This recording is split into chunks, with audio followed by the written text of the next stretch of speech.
Okay, B2, here is a very fun demo. You can see I have my mid-ocean ridge right here. You can see I have my ocean floor here. Here I have my continental plates. Do you remember what it's called between there? I think I labeled it. That's a trench right in there. So mid-ocean ridge, ocean floor, trench, and then the continental plate. So we're going to take a look at how this works. So I have my handy dandy little bundles of magma that are going to come up. So this is just supposed to represent the magma. There's the red basalt and then the white basalt. They make basalt rock. So here we go. This is going to show magma upwelling. We use models when we can't go to the ocean and see it ourselves. That wouldn't work so well. So we use a model to show what happens and what it will look like. So what happens in magma upwelling is that magma comes up from the Earth's hot interior and then goes up and it forms new ocean floors. So it comes up through the mid-ocean ridges to do that. Now the second time through this video, you're going to stop at this point and you're going to draw a diagram called magma upwelling. There are directions for you, and you can also take a look at the pictures from my notebook. Okay, the second part is called formation of new oceanic crust. So the magma flows evenly to both sides of the ridge to form new ocean crust. And you can see 1, 2, 3, 4, 5, 6. Here we go. We're having new ocean crust. So the red basalt and the white basalt here represent the magma that's pushed up, cooled, and then is solidified during a period when the Earth's magnetic field was in a normal polarity. So the red basalt is showing that.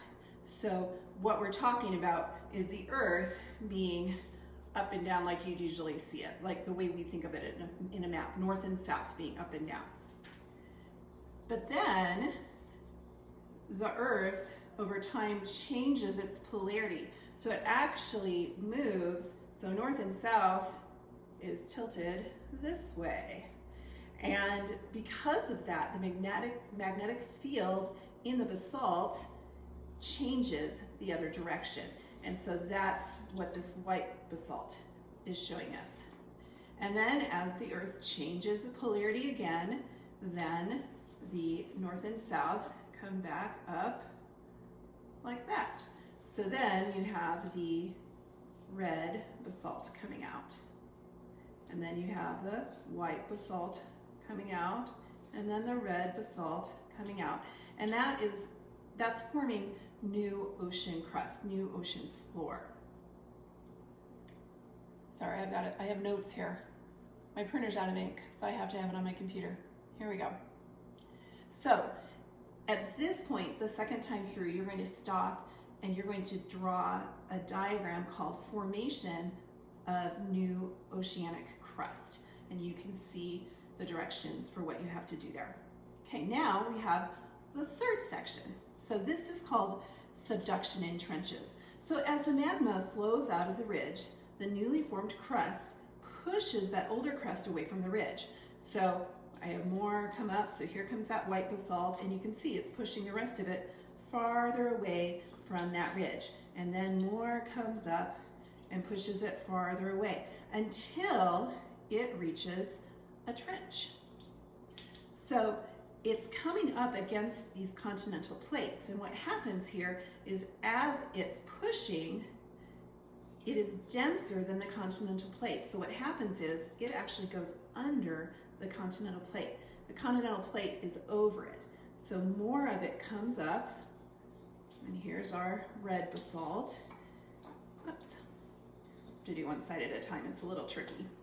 and then it goes under that continental plate in that trench. And then again, more comes up and is put under that trench. Comes up equally on either side, and it goes under that trench. So this is going to be another diagram called subduction trenches, and you're going to do a diagram showing that specifically the second time through.